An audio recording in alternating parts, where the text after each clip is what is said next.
الصلاة والسلام عليك يا رسول الله الصلاة والسلام عليك يا حبيب الله الصلاة والسلام عليك يا شافع المذنبين الصلاة والسلام عليك يا رحمة للعالمين সারা দুনিয়ার কোটি কোটি মুমিন মুসলমান যেই সবুজ গম্বুজের জন্যে বেকুল, সেই সবুজ গম্বুজের সামনে আজ আমরা দাঁড়িয়ে আছি।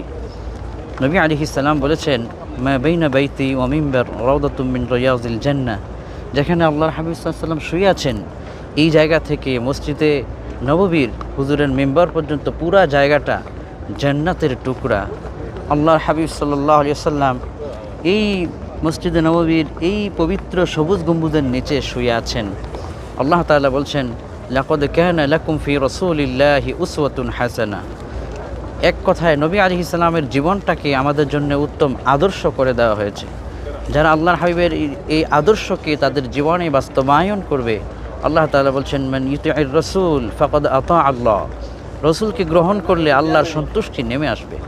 ওমা কানা লিমুমিনিন ওয়ালা মুমিনাতিন ইযা কাদাল্লাহু ওয়া রাসূলুহু আমরা আন ইয়াকুনা লাহুমুল খিয়ারাতু মিন আমরিহিম ওয়া মান ইয়াসিল্লাহা ওয়া রাসূলুহু ফাকাদ দাল্লা দালালাম মুবিনা। এই সবুজ গম্বুজ, এই মদিনা মুনাওয়ারায় আসার শিক্ষাটা হচ্ছে, এখন থেকে আমরা এখানে যারা আছি, এখন থেকে এই চিন্তা করতে হবে যে এই নবীজি যা বলেছেন চোখ বন্ধ করে তা গ্রহণ করব। আর এই নবীজি যা নিষেধ করেছে চোখ বন্ধ করে সেই নিষেধগুলোকে আমি বর্জন করে দেব। এটাই হচ্ছে এই মসজিদে নববী, এই মদিনা মুনাওয়ারায় আসার শিক্ষা।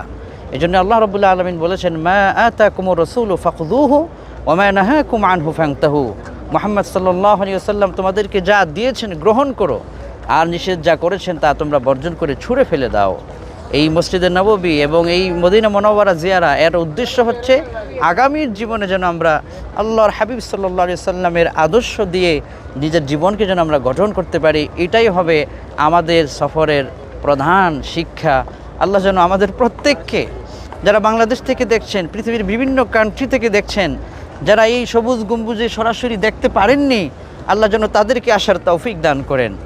যারা এসেছেন তাদেরকে যেন আল্লাহ বারবার আসার তৌফিক দান করেন এবং রওজা মুবারক জিয়ারত করার তৌফিক যেন আল্লাহ প্রতিটি মুমিন মুসলমানকে দান করেন। আমিন।